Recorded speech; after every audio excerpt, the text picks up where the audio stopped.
Hello everybody, welcome back to NocTalk. I'm Chris, I'm John. and Trevor is out playing Pokemon Go, and he's an hour late, so we're starting without him. Oh, Pokemon Go. It's been such a fantastic tool to distract us from our mediocre lives. It's getting to the point where it's getting to my nerves, to be honest. Nobody's really paying attention anymore. For example, and I will be honest, earlier today, I was walking down the streets of downtown with my lovely girlfriend playing Pokemon Go, and there was at least like a group of 10 people also playing it in front of us.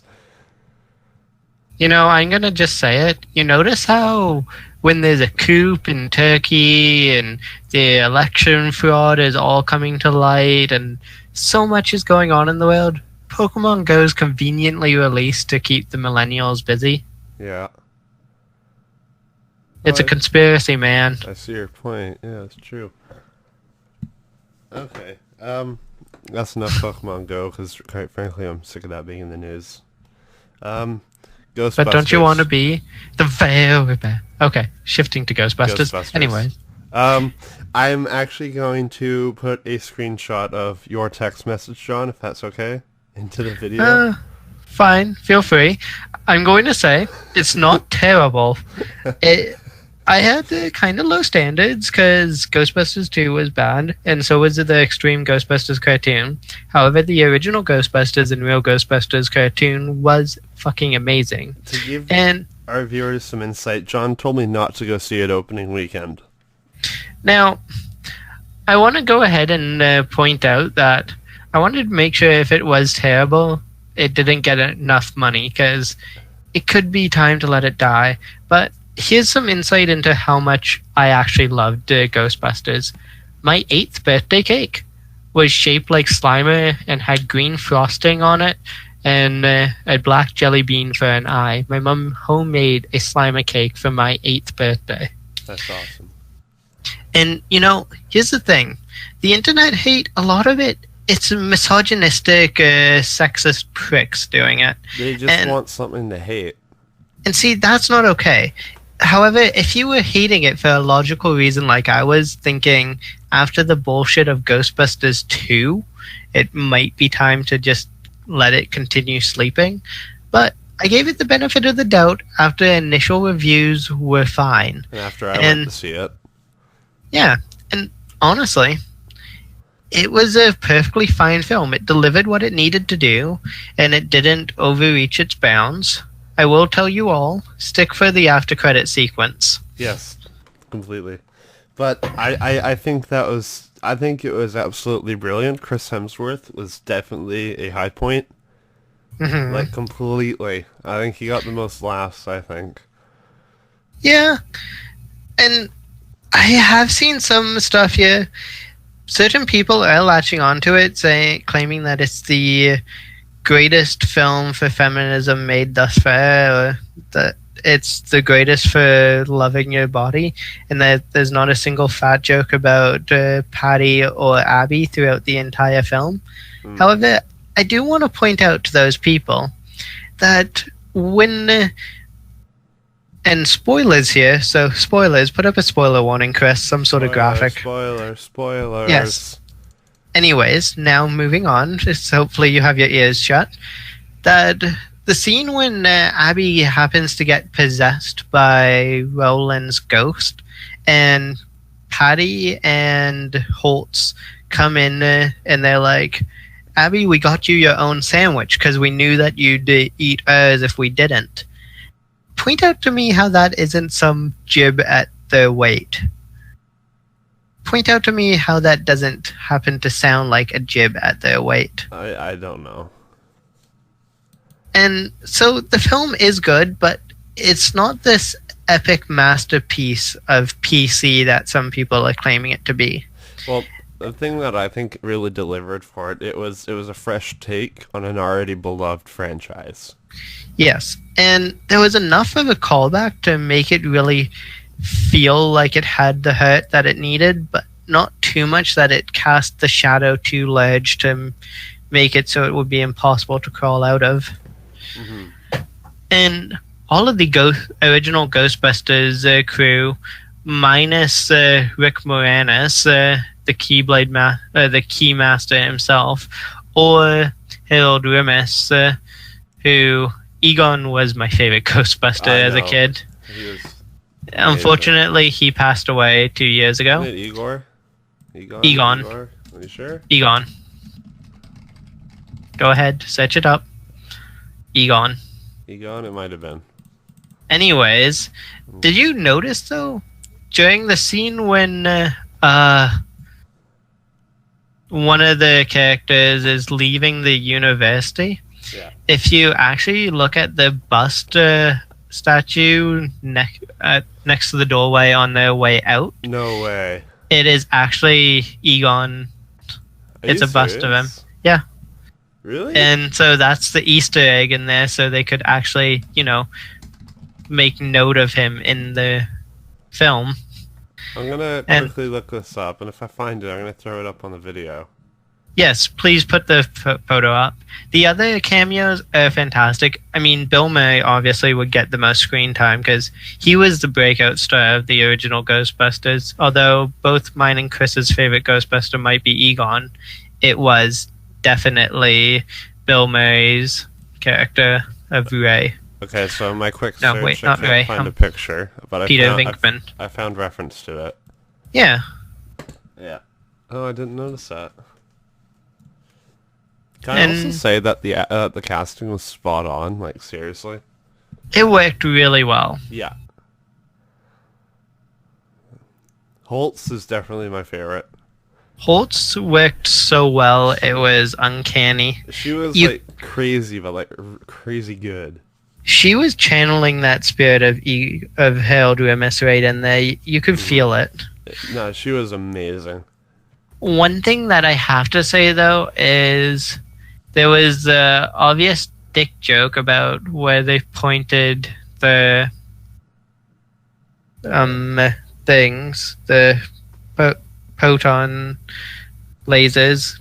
Also, there was no consequences to crossing the streams this time. Yeah, I know. I noticed that as well. I was choked. Well, either way. Oh, also, okay. Out of the entire film, there was one thing that I truly hated, and I was pissed, and I thought that those people should probably be burned at the stake for blasphemy. What? The new theme song. How dare they allow the Ghostbusters theme to be done by Fall Out Boy with a rap track in the middle of it? That would be like allowing Katy Perry and Iggy Azalea and Nickelback, for God's sakes, to go ahead and rewrite the Ninth Symphony. Like, it is a classic that they shouldn't be touching. It is a timeless classic. Chris, allow me to put it like this. How would you feel if One Direction went and did a new Doctor Who theme and they were using it for all the episodes from now on? Mm-hmm. Put it like that, and suddenly people kind of get how much of an affront this is. Yeah. Like, actually, a One Direction Doctor Who theme song sounds like the worst thing I can possibly imagine. Wonderful. Yeah. Either way. Anyways, moving on from Ghostbusters, because we could probably sit here for a good while. Okay. Look. ComicCon. Yeah, I was just gonna say. Big news out at the Marvel front. The teaser trailers for the Defenders, Luke Cage, Iron Fist. We had a new trailer for Doctor Strange. Daredevil Season 3. Yeah, that was like a teaser trailer. No new footage. Oh, yeah. That was just some pre-rendered stuff. Yeah. And then, Brie Larson is Captain Marvel. Yeah, that's some brilliant casting already. For the past year and a half, everybody's been, like, wanting her to take up that role. Yeah, Ronda Rousey. Yeah, no, I'm pleased with that. That's going to be a good movie. Also, Ghost Rider without Nicolas Cage. Yeah, I don't know. Let's see how that works out. No Nicolas Cage, though. Come on. To be honest, I kind of enjoyed Cage's role in Ghost Rider. It was one of his better roles. Can I just say, shit taste? Okay, The Rock was a good movie, man. Okay, Okay. admit that. I'll admit that I enjoyed the National Treasure films. Oh yeah, those are good. But The Rock is good too. That's the one with Sean Connery. Also, not the bees! Actually, the only good scene in that film is when Nicolas Cage punches the large lesbian woman while he's dressed up as a bear. Can we get a GIF playing right now of that? Just If I can find one. please play that right there. If I can. Because it's just Nicolas Cage being like, yo, woman, guess what? Bear punch! Because she's all like, hey, what's going on? Hello, friend. And he's just like, well, nope.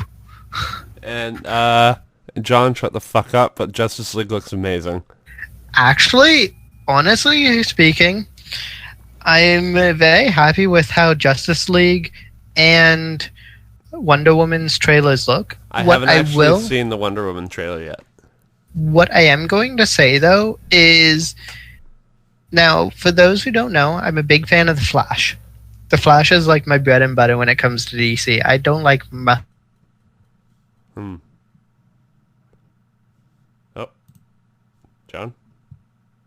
He cut out. much of DC. Oh, you cut out there, John. He looks like a fucking Power Ranger. You cut out, John. Yes. Okay. That was what I was saying when I cut out there. Okay. But he looks like a fucking Power Ranger. And I will apologize, there's some technical difficulties once in a blue moon. You might not see that in our more edited stuff. Yeah. But, also, Cyborg, he looks like half of a NVIDIA GPU. I really like the humor they've injected into Bruce Wayne.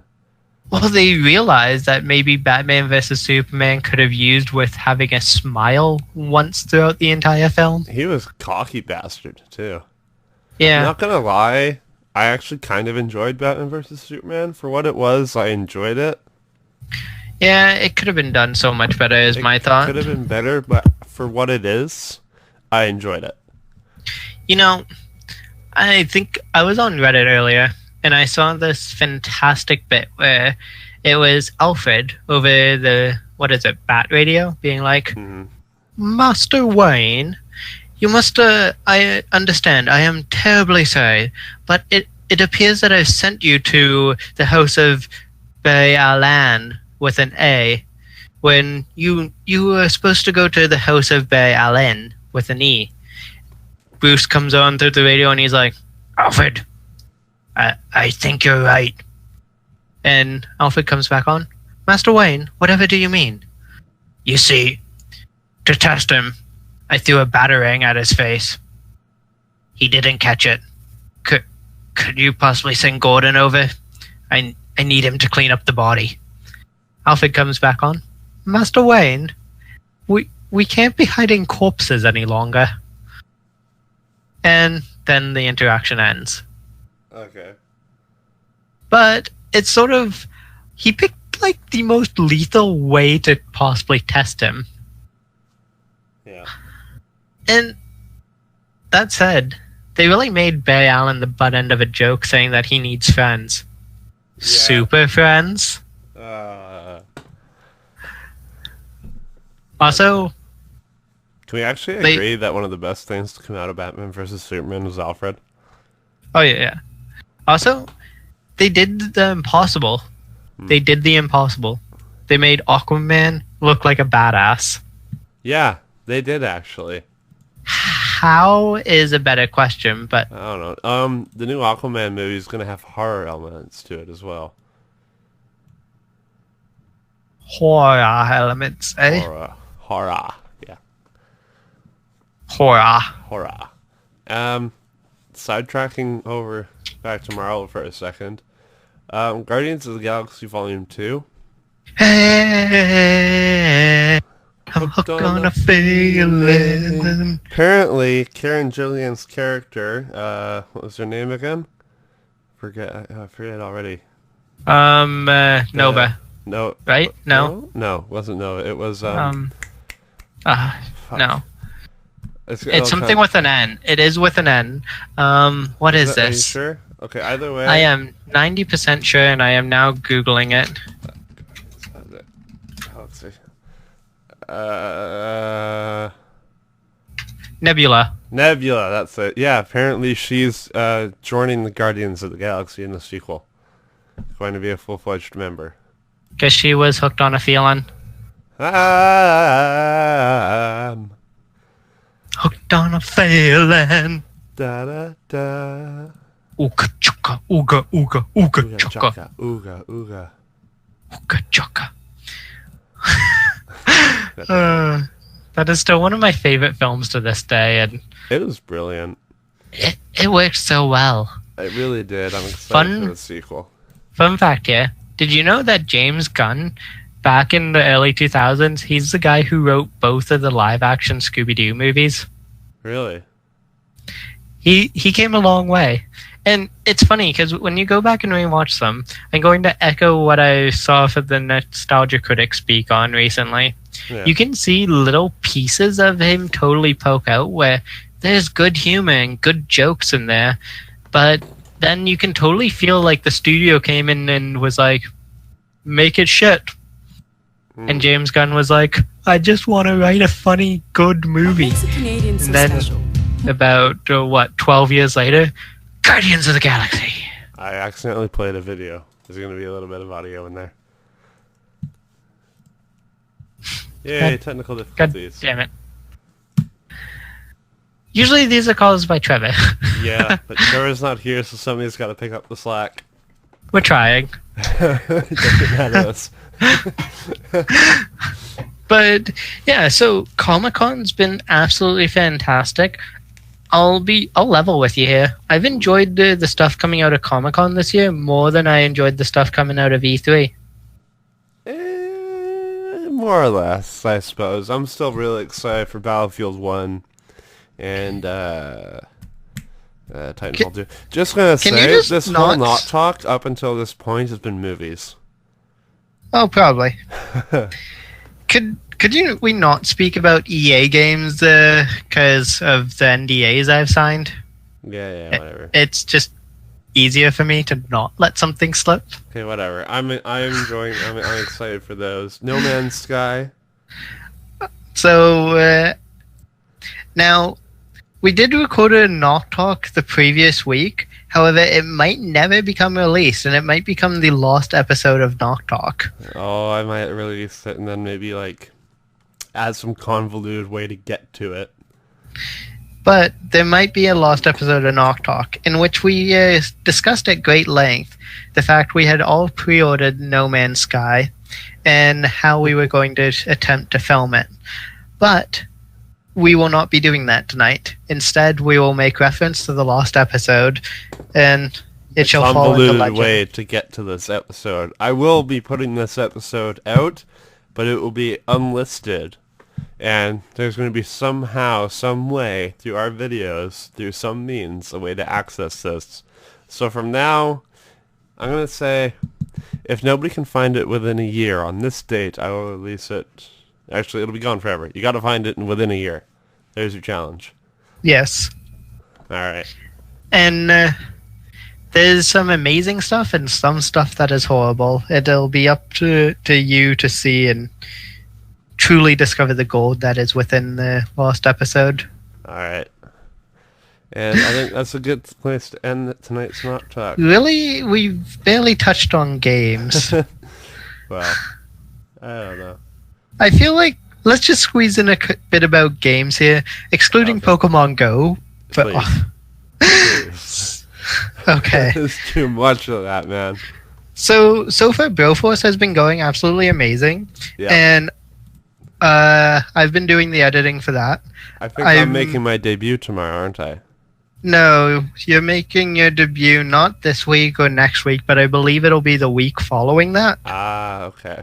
However, with that, we do rescue Chris. I guess spoilers, apparently. Yep. And Broforce has been great. We've got some other games coming up in the works. golf with your friends. Ooh. And this game is fantastic and lovely, and I hope you all enjoy it as much as we did playing it. Yeah, we've also got some Worms Revolution coming soon. And there might just be something absolutely bonkers in the works now, bit of a backstory before I go into this. Neither Chris, Trevor, nor myself are horror genre game players. I fucking hate horror. Now, going forward, Chris gave us the idea to attempt some horror games, which essentially could mean no sleeping for a while. Yeah, I actually bought 3 horror games that I'm going to play through with a face cam.